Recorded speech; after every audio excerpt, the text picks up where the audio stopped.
You sent me a video before this of a sim, but you've built like is it a G seat? So does it shake? How does this work? And why did you build your own moving seat? Okay, all right.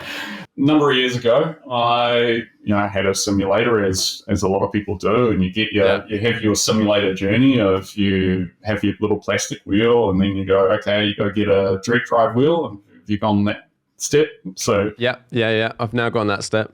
yeah, so you get your direct drive wheel, and you're like, wow, this is actually, hang on, that's quite impressive. Like the feedback you get through the wheel of what's happening with the car.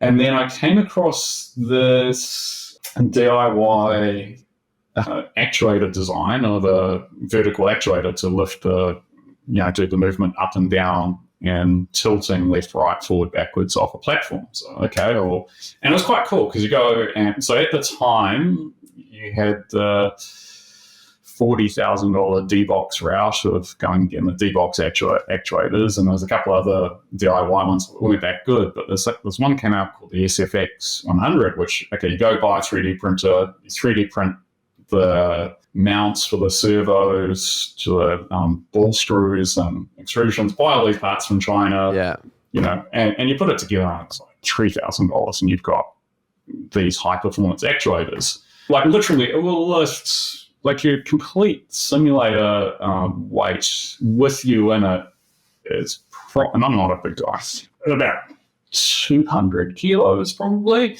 and it will lift it off the ground. Like we go, there's one particular part on the ring, depending on the sim title you're on, it's because I think you're about 250 millimeters a second vertical speed in these actuators. And it literally jumped the rig off the ground and walk it, which you have to have it on concrete, and it's awesome. So I built that, and that was awesome. And then, of course, you want more. So you start looking around and what can you do more? And I'd seen a couple of designs for G seats. Now they're not simulating G forces, but they're tricking your brain into what's happening. So you turn right. And on a real car, you turn right and G-forces are pushing you left into the seat, right? Yeah. So you get what's actually happening is you're not necessarily feeling the G-forces, you're feeling the pressure on your left side into the seat. That's what you're really feeling. Yeah. Because you can't feel this imaginary force passing across you. And this was the time when I was working sort of a corporate job and I needed some release from my build side of the brain. So I just started prototyping things and ended up prototyping this G seat that was 4 independent movable panels that had these big servos that would control them and use these industrial servos off CNC machines. Okay. Well, yeah, I actually had to dial back in the software and the settings because it did actually get a bit too quick at one point. And you're like, oh, this could actually hurt. It's quick. And so normal, like when you're going around, say, Bathurst and, going up through Skyline in the car, you'll feel that movement of the car kind of almost hopping sideways on the track as you'll feel all that through the panel. But the trick is tuning the speed of that. And when you actually hit the wall and there's a sudden movement, you don't want that sudden movement to actually break something. How does it know where to move and what to do to make it feel right?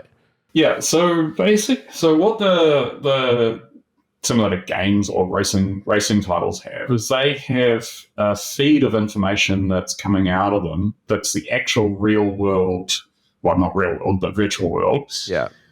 Telemetry of the car. So, what its angle, roll, pitch, yaw, and what the G-forces are that's happening are coming out. So as the car is going up and down, it goes over a bump, there'll be a spike in the G-forces, the vertical G-forces, and the tracks are all laser scanned, so they are incredibly detailed. You can tell if you're hitting a regular curve versus a sausage curve. And then a couple of clever people have written software that takes that telemetry and allows you to convert it into movement of the actuators. So, hey, if you get a G-suit example, if you get a spike of some G's going, some negative or positive G's laterally, then that translates into some movement of the servo that's controlling the flap with a whole bunch of settings around it, with decay curves and all sorts of wizardry going on inside there.